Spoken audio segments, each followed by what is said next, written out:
古語有云：治大國如烹小鮮。離地新聞睇時事都要有烹小鮮嘅細心。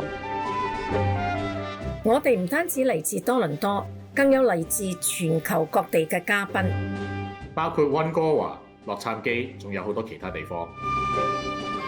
雖然我哋唔係住喺香港，但係都好關心香港㗎。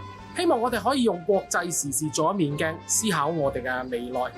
離地新聞逢星期四晚6點半。離地民主後援見。好，一星期已過，又到咗離地新聞嘅時間啦！大家好，我係 Titus。今日咧，我哋有兩位加拿大嘅嘉賓㗎。喺我嘅左手邊呢，係 Charles Burton， 佢係呢一個 Macdonald-Laurier Institute 嘅高級學者 Senior Fellow。咁佢咧係中國問題嘅專家嚟嘅，因為佢亦都曾經咧喺加拿大駐華大使館係工作過一段頗長嘅時間。喺我哋嘅右手邊咧就係Gloria， 就係加拿大知名嘅時事評論員嘅，歡迎兩位。Thank you very much for having us. Okay, okay. First of all, we straight into the main topic.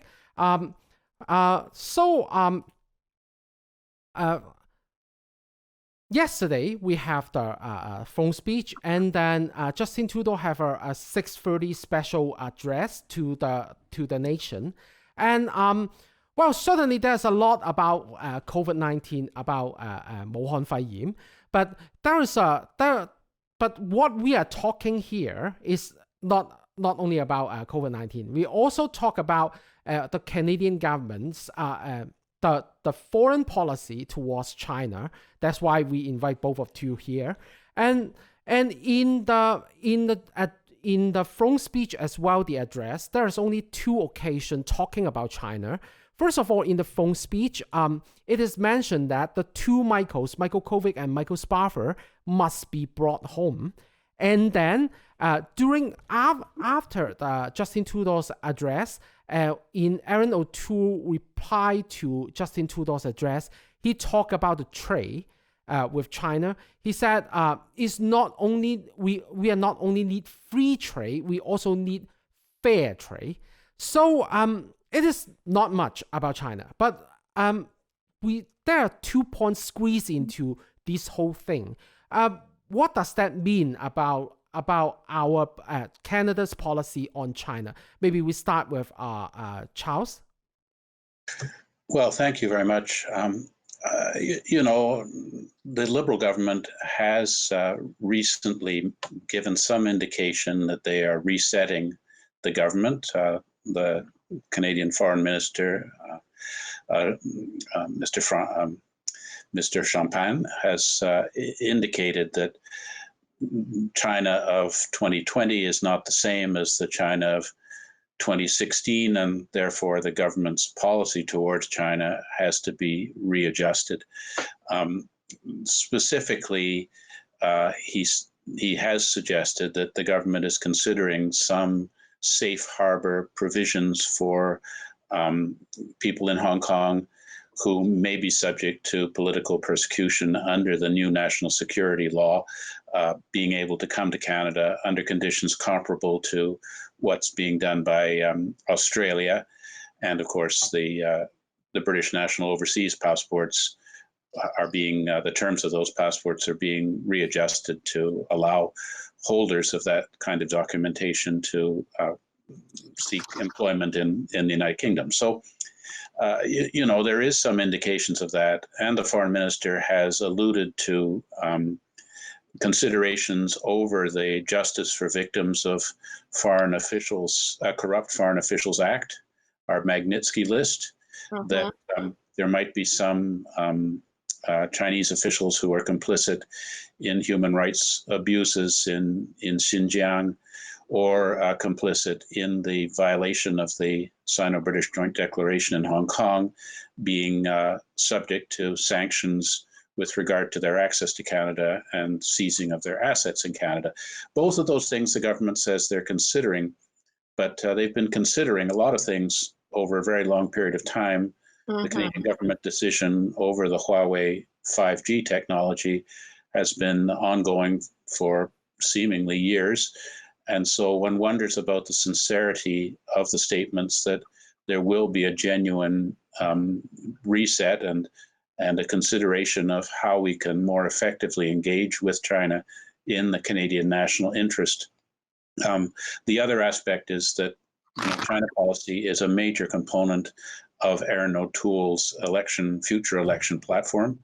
And so I think from that point of view, the Liberal Party would not like to see their support in a future election deteriorate as a result of that party's China policy being out of sync with what Canadian public opinion would like to see in terms of a more aggressive and interest-based and values-based approach to China by Canada in the years ahead, consistent with what we're seeing in our like-minded allies who are undergoing a similar sort of reevaluation of how they should be engaging with China and the priority between trade and security aspects. So I think that's basically where it stands at present, as I understand it, Titus. Okay. But first of all, I think you raise several questions here. But first of all, I think that the safe harbor is not implemented. I think even though the Liberal government has been mentioned about this kind of policy, but they didn't really implement that yet. Is it, Gloria? Well, I think it is understandable that the throne speech is basically focused on issues that are of major concern to general Canadians. However, without mentioning much about foreign policy, nor about how the government is going to deal with Hong Kong, I think it's understandable, because we have to understand that this throne speech is just a presentation of what the government's wishes of their future direction of policy will be. However, the details will be dealt with later on after the throne speech issues have settled down. Now, I agree with Charles that the Canada-China relations is at a historical turning point right now, where Canada needs to review its mindset and also overall strategy towards China, particularly with the increasing awareness and criticism towards Communist China's arrogant authoritarian expansion and infiltration in other countries. The traditional Canadian engagement policy towards China has proven to be ineffective in dealing with China's bullying, hostage diplomacy, and also its arrogant interference with our democracy on Canadian soil. This is particularly the case after the arbitrary arrest of the two Michaels and China's continuous bullying policy. There's already a growing urge among civil society in Canada and federal parties for Canadian government to build a stronger China policy that departs from its past policy of silent diplomacy. As Canada-Hong Kong link, we've always been calling for our government to collaborate with like-minded allies, such as the Five Eye Network, in condemning the Chinese Communist Party's violation of human rights and sanction the officials with Magnitsky Law. We also urge our government to delink our economy from China and diversify its partners of collaboration to other democratic countries. I think the Foreign Minister Champagne's statement calling for reassessing and adapting our foreign policy is an indication of this turning policy in Canada. And it is very obvious that saving the two Michaels is still the priority and also core concern of our foreign policy, because the continuous detention of the two Michaels has become such an optic of the incapability of our foreign policy.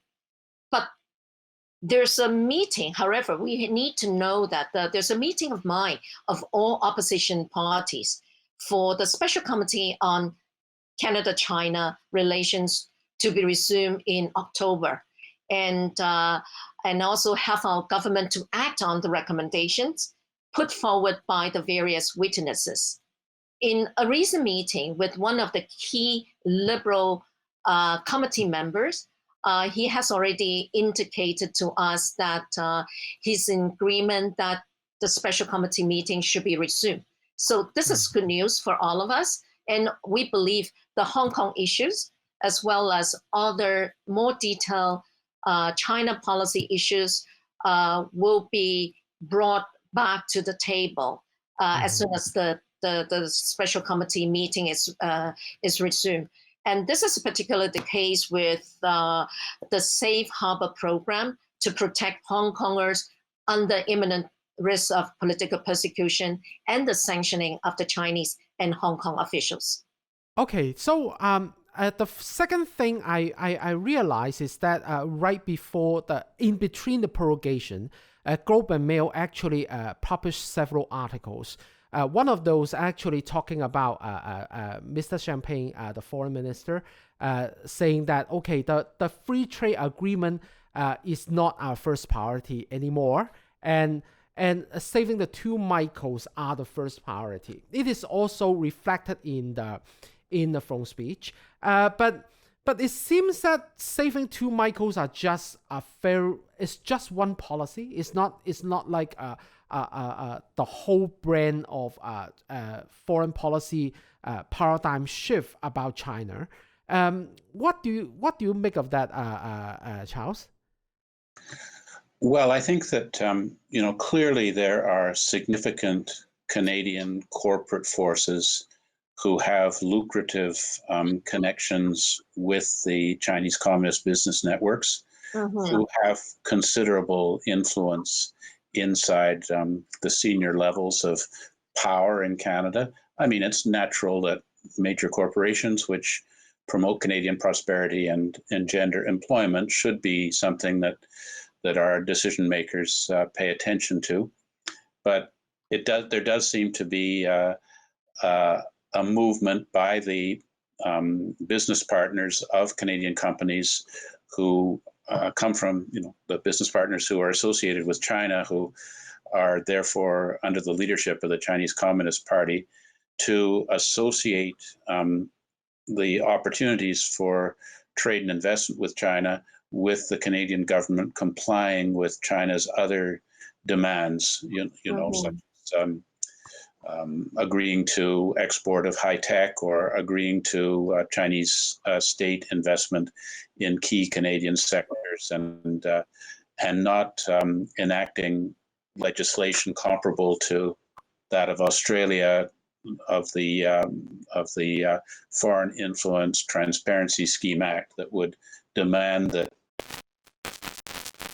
in Canada who have been in policy-making capacities should be transparent about any financial benefits or other benefits that they receive from a foreign power, because we know that a significant portion of the Canadian elite has to some extent or another been co-opted by the work of the United Front Work Department of the Chinese Communist Party operating out of the embassy and consulates throughout Canada.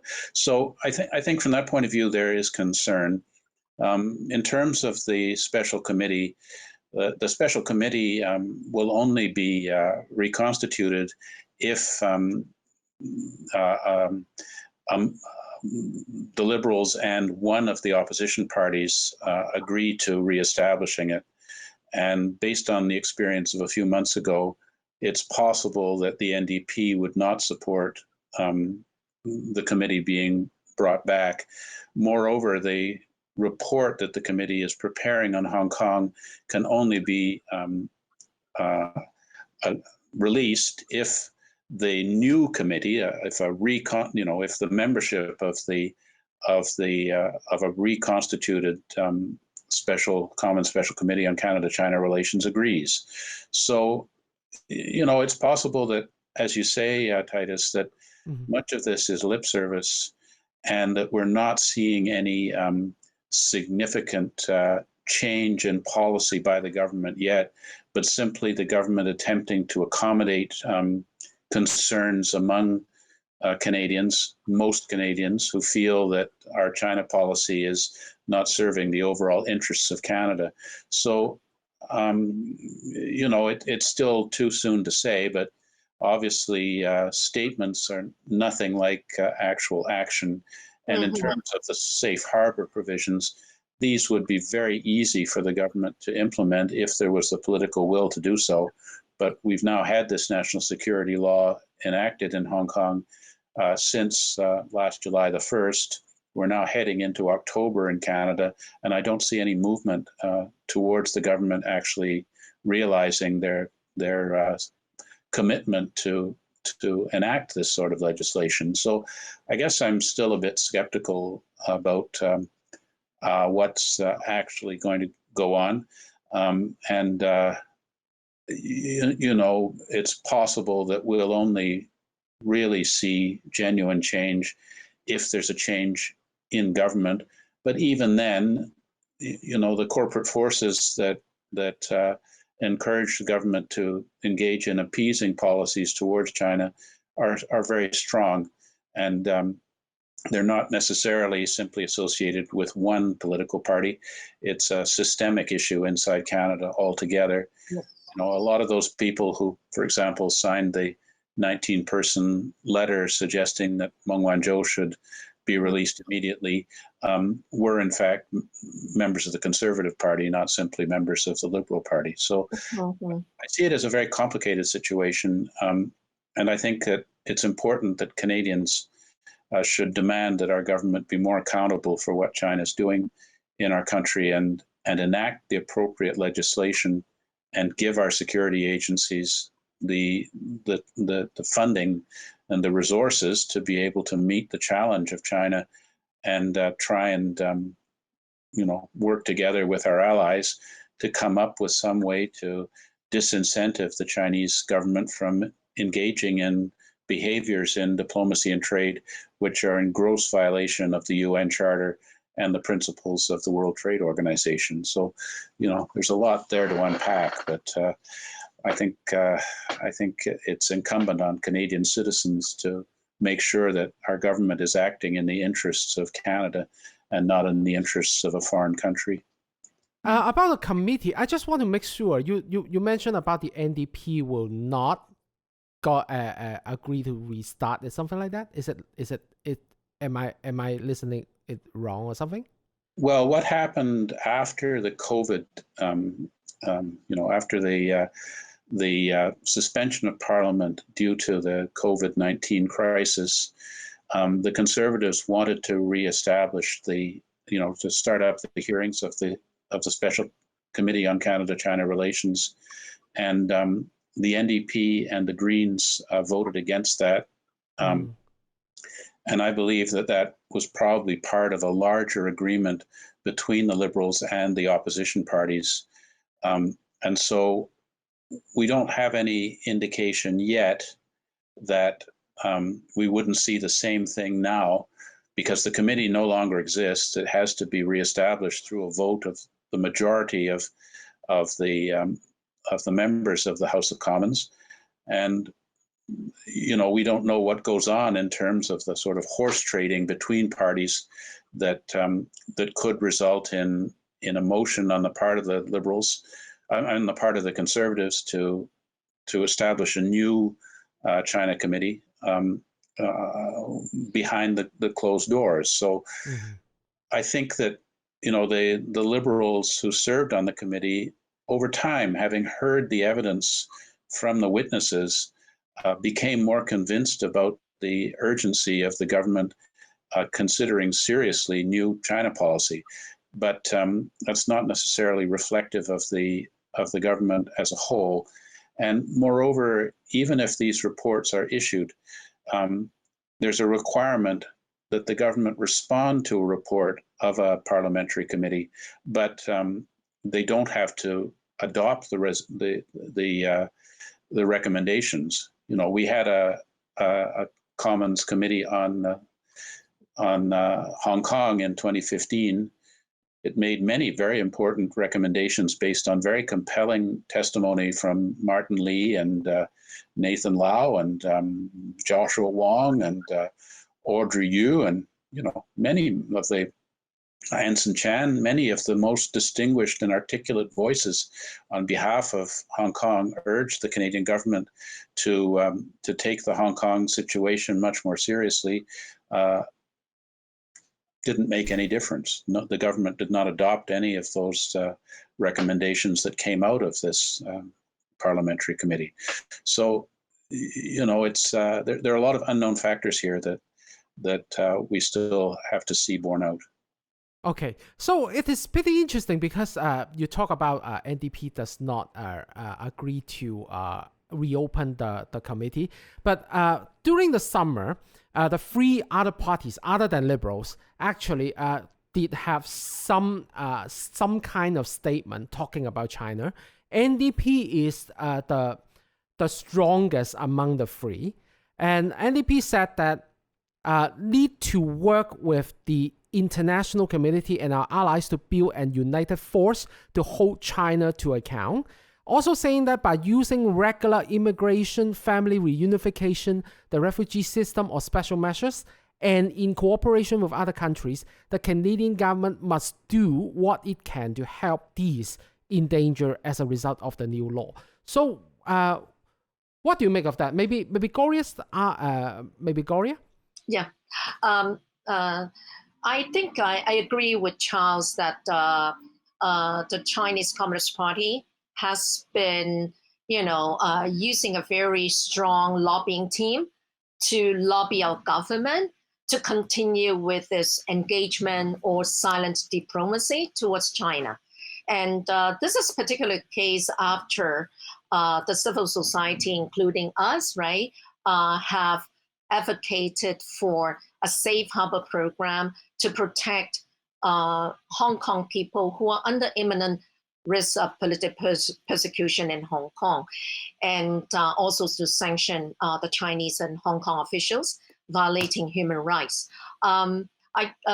However, I think I also agree that this is a systemic problem that has been existing in our country for a long time because of the wrong belief that engagement policy or silent diplomacy will help China to become more liberal and also a free society than it was before.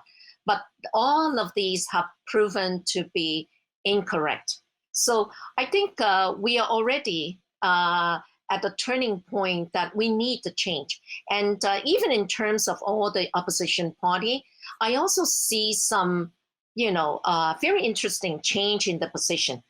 I agree with Charles that when the motion was proposed by the Conservative Party to conduct a comprehensive study on Hong Kong, it was basically voted down by the Green Party and the NDP.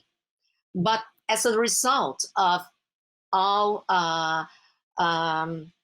lobbying effort and also educational effort from the civil society, because so far we have formed quite a strong platform of more than 50 organizations across Canada to lobby the various parties for a stronger policy on China and Hong Kong. And by the end of August, as a result of this pressure from the civil society, as well as the pressure from some of the senior NDP members. I'm not an NDP member, but I've been working with different people who have influence over their own party in order to, bring about positive changes. And what I have heard from them is that because of their pressure on their own party, NDP issued a very strong statement on China and Hong Kong on the 28th of August. And in that statement, they have outlined several very important policy changes that they would like to see in Canadian government. That include the changes necessary to protect Canadians and Hong Kongers from political persecution under the new national security law. It also talked about the responsibility of Canadian government to help these people in Hong Kong. And they also talk about the necessity for Canada to show leadership role to bring like-minded nations together to stand up to China and Hong Kong in defense of the human rights there. So I think this kind of change is going on. So it's not really an iron board that won't change. So I think what happened is that they also realize that if they don't respond to the urge, right, from the civil society, what will happen in the next election?